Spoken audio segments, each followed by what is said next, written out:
नमस्कार दोस्तों, स्वागत है आपका हमारे इस नए वीडियो में। आज का जो हमारा टॉपिक है वो पार्टनरशिप के अंदर एक बहुत ही इम्पॉर्टेंट रोल प्ले करता है। जो टॉपिक है वो है हमारा गुडविल। देखिए, अगर किसी पार्टनर का एडमिशन हो रहा है तो आपको गुडविल के वैल्यूएशन की ज़रूरत पड़ेगी।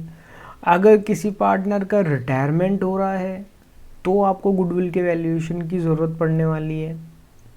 अगर किसी पार्टनर की डेथ हो जाती है या फिर जो एग्जिस्टिंग पार्टनर्स हैं वही अपना प्रॉफिट शेयरिंग रेशो चेंज करते हैं तो आपको गुडविल के वैल्यूएशन की ज़रूरत पड़ेगी। यानी XYZ कोई भी रीज़न हो, अगर फर्म का प्रॉफिट शेयरिंग रेशो में किसी भी तरह का कोई भी चेंज आता है तो आपको गुडविल का वैल्यूएशन करना ही है। आज जो हम डिस्कस कर रहे हैं वो कर रहे हैं जब किसी पार्टनर का एडमिशन होता है तो वहाँ पर गुडविल का ट्रीटमेंट हम किस तरीके से कर सकते हैं या किस तरीके से आपको ट्रीटमेंट करना है। देखिए, सबसे पहले तो आप ये समझिए, देखो बुक में हमें दे रखा है कि गुडविल का वैल्यूएशन किस तरीके से करना है, जनरल एंट्रीज भी हमें दे रखी है, क्वेश्चंस भी दे रखे हैं। बट क्या आपको ये समझना ज़रूरी है कि गुडविल का ट्रीटमेंट हो क्यों रहा है, क्यों ऐसा होता है कि जब भी प्रॉफिट शेयरिंग रेशो चेंज होता है तो हमें गुडविल का वैल्यूएशन करना पड़ता है और आपस में पार्टनर्स में गुडविल का डिस्ट्रीब्यूशन होता है। देखिए, एक चीज़ आप समझिए, हम पहले एडमिशन से रिलेटेड ही अगर हम बात करें तो आप ये देखिए कि मान लीजिए पार्टनर्स हैं A, B और C। ये पार्टनर्स हैं और ये बहुत ही अच्छे तरीके से अपनी पार्टनरशिप फर्म रन कर रहे हैं। इन्होंने क्या करा, आफ्टर सम टाइम एक नए पार्टनर को इंट्रोड्यूस करा D को। अब ये नया पार्टनर इस एग्जिस्टिंग फर्म में एंट्री ले रहा है। इस चीज़ को आप थोड़ा ध्यान से समझिए कि जो A, B, C है ये पहले से ही इस फर्म को रन कर रहे हैं। इस फर्म की कुछ असेट्स भी हैं और फर्म की लाइबिलिटीज़ भी ऑलरेडी एग्जिस्ट है। अब ये जो नया पार्टनर है, ये नया पार्टनर बीच में इस फर्म में एंट्री ले रहा है। तो जब ये तीनों पार्टनर्स, पहले इन तीनों पार्टनर्स ने जब अपना बिजनेस स्टार्ट करा था तब इन तीनों पार्टनर्स ने मिलके कुछ ना कुछ कैपिटल फर्म में लगाई होगी और ये जो इन्होंने पिछले कुछ साल काम करा, इस काम से इन्होंने अपनी गुडविल भी जनरेट करी है। तो जो ये यहाँ पर नया पार्टनर आ रहा है, इसको क्या एडवांटेज मिलने वाला है इस एग्जिस्टिंग फर्म में एंट्री लेने से? इसे इनकी गुडविल का एडवांटेज मिलने वाला है। इन्होंने इतने साल काम करके जो गुडविल जनरेट करी है अपनी मार्केट के अंदर, उसका एडवांटेज D को भी मिलने वाला है। तो D क्या करेगा, D जब फर्म में एंट्री लेगा तो वो दो चीज़ें लेके आएगा। एक तो वो लेके आएगा कैपिटल। कैपिटल वो किसके लिए लेके आएगा?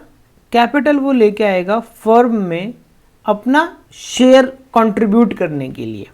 भाई, अगर जो नया पार्टनर है वो 1/5 पार्ट के लिए आ रहा है, यानी उसका जो शेयर है फर्म में वो कितना है, 1/5। यानी जो भी प्रॉफिट होगा उसका 1/5 कौन लेके जाएगा? D लेके जाएगा। तो ये ले जाने के लिए वो फर्म में कुछ तो कंट्रीब्यूट करेगा। तो वो फर्म में क्या कंट्रीब्यूट करेगा?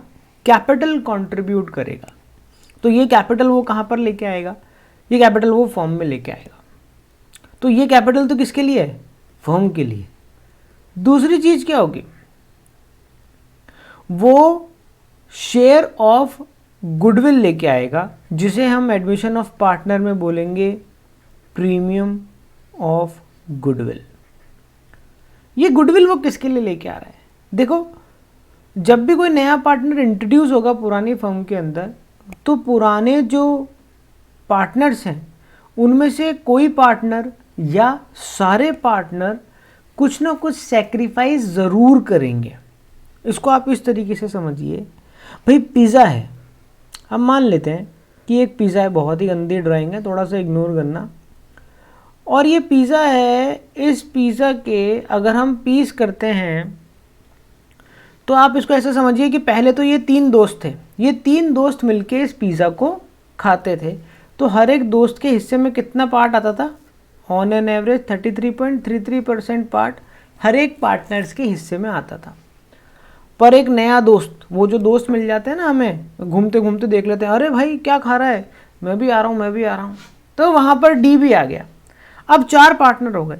तो अभी यही पिज़्ज़ा के आपको 4 पीस करने पड़ेंगे। तो ये जो नया पार्टनर है इसने तो क्या करा है? गेन करा है। बट ये जो एग्जिस्टिंग पार्टनर है, इनको जो 33.33% पार्ट मिलता था इस पिज़्ज़ा का, अब क्या इनको 33.33 पार्ट मिलेगा? क्या नहीं मिलेगा, कम मिलेगा पहले के कंपैरिजन में। क्यों? क्योंकि अब पिज़्ज़ा के 4 पीस होंगे, पहले पिज़्ज़ा के 3 पीस ही हो रहे थे। तो इस तरीके से ये जो पार्टनर है, इन्होंने किसी एक पार्टनर ने या फिर जो एग्जिस्टिंग पार्टनर्स हैं उन सब ने कुछ ना कुछ पार्ट सेक्रीफाइस करा होगा। तो उस सेक्रीफाइस के बदले एज ए कंपनसेशन जो नया पार्टनर आ रहा है, वो नया पार्टनर गुडविल लेके आएगा। और वो गुडविल लाके किसको देगा? उस पार्टनर को देगा जिस पार्टनर ने सेक्रीफाइस करा है। यहाँ पर ध्यान देने वाली बात यह है कि जो नया पार्टनर आ रहा है वो सिर्फ उसी पार्टनर को सेक्रीफाइस गुडविल देगा जिन पार्टनर ने सेक्रीफाइस करा है। यानी ये जो प्रीमियम फॉर गुडविल है, ये सेक्रीफाइस पार्टनर्स में सेक्रीफाइसिंग रेशो में डिस्ट्रीब्यूट हो जाएगी। अब आप लोगों को सेक्रीफाइस रेशो तो निकालना आता ही होगा। सेक्रीफाइस रेशो कैसे निकलता है? Old ratio minus new ratio. और अगर आपको न्यू प्रॉफिट शेयरिंग रेशो और सेक्रीफाइस रेशो निकालना नहीं आता है तो आप हमें कमेंट करके बताइए, हम रेशो निकालने के लिए अलग से एक वीडियो बनाएंगे, क्योंकि ये अपने आप में बहुत बड़ा टॉपिक है। तो हम इसके ऊपर अलग से वीडियो बनाएंगे कि किस तरीके से आप न्यू प्रॉफिट शेयरिंग रेशो और सेक्रीफाइस रेशो किस तरीके से आप निकाल सकते हैं। तो ये तो बात हो गई कि गुडविल लेके आ रहा है। अब अगर हम बात करें जर्नल एंट्रीज़ की, तो देखिए जर्नल एंट्री से पहले एक चीज़ और देख लेते हैं। ये गुडविल कैश में भी ला सकता है और काइंड में भी ला सकता है। यानी वो गुडविल की पेमेंट लिक्विड कैश में भी दे सकता है या फिर चेक के थ्रू बैंक में पेमेंट कर सकता है, या फिर ज़रूरी नहीं है कि वो कैश ही लेके आए। हो सकता है जैसे हमने ये जो हमारा प्रीवियस एग्जांपल है इसके अंदर हमने देखा कि जो डी आ रहा है वो डी का दूसरी जगह कोई एग्जिस्टिंग बिजनेस भी है। जैसे डी का फर्नीचर का काम भी है, अभी वो इन लोगों के साथ में आ रहा है, ए बी और सी के साथ में आ रहा है, बट डी खुद का भी एक फर्नीचर का बिजनेस रन करता है। तो ये इन लोगों के सामने एक ऑप्शन रखता है कि यार देखो, या तो तुम मुझसे पैसा ले लो या फिर तुम एक काम करो, तुम्हें फर्नीचर चाहिए तो तुम मेरे यहाँ से फर्नीचर ले लो। तो वो क्या ला सकता है?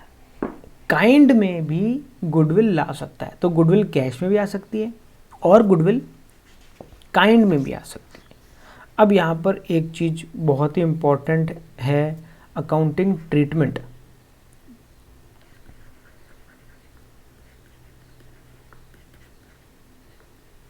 अकाउंटिंग ट्रीटमेंट क्या रहने वाला है गुडविल का, इस चीज़ को आप ध्यान से देखना कि जो गुडविल है, प्रीमियम फॉर गुडविल, वो आप किस तरीके से, ये जो ओल्ड पार्टनर है, ये जो न्यू पार्टनर आ रहा है, ये न्यू पार्टनर गुडविल किसको देगा?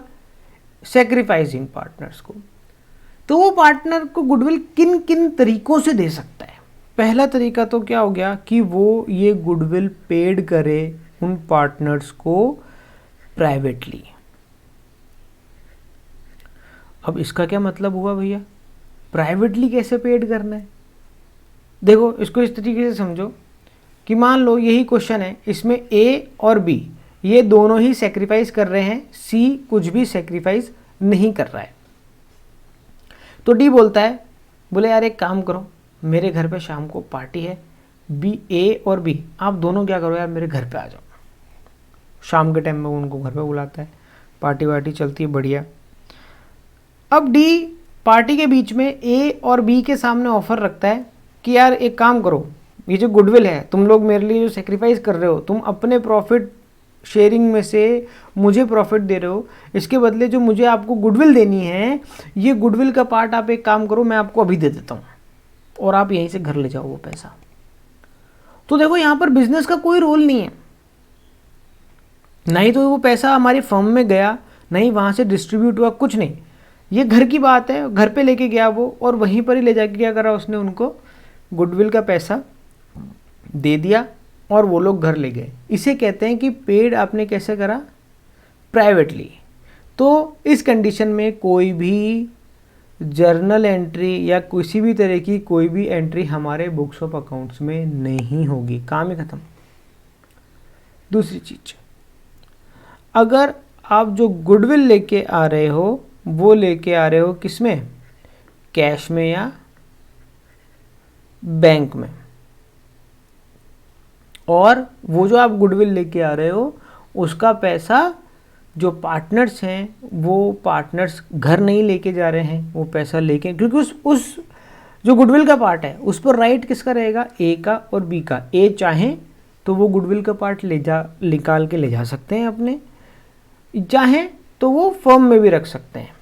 तो वो कैश, गुडविल कैश तो लेके आ रहा है, इसमें एक चीज़ तो क्या हो गई कि वो पैसा जो है, जो पार्टनर्स हैं वो पैसा विड्रॉ कर सकते हैं, और दूसरा पार्टनर्स हैं कि वो विड्रॉ नहीं करते हैं, वो क्या रहती है, अमाउंट जो रहती है वो रिटेन्ड इन बिजनेस,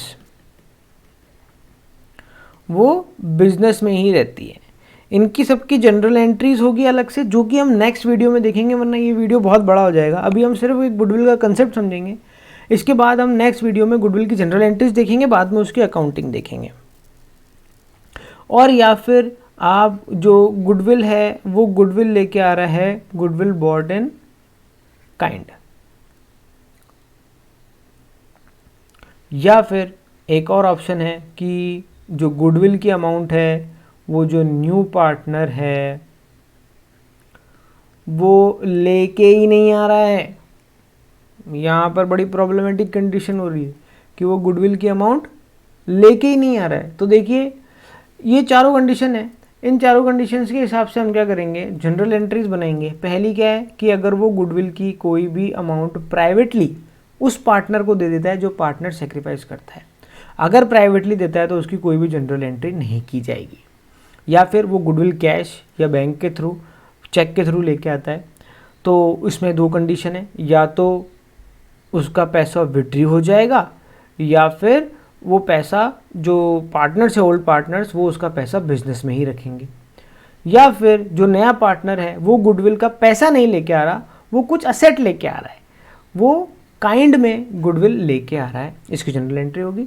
और या फिर जो गुडविल है, जो न्यू पार्टनर का जो गुडविल बनती है वो गुडविल लेके ही नहीं आ रहा है बिजनेस के अंदर, तो उसकी भी जनरल एंट्री किस तरीके से होएगी ये हम देखेंगे नेक्स्ट वीडियो के अंदर। जब तक आप हमसे जुड़े रहिए, और अगर आपको किसी पर्टिकुलर टॉपिक पे कोई भी प्रॉब्लम आ रही है, आप हमें मैसेज करके बताइए, आप टाइप करके बताइए, हम उसके ऊपर अलग से वीडियो बनाएंगे। मिलते हैं नेक्स्ट वीडियो के अंदर, बाय।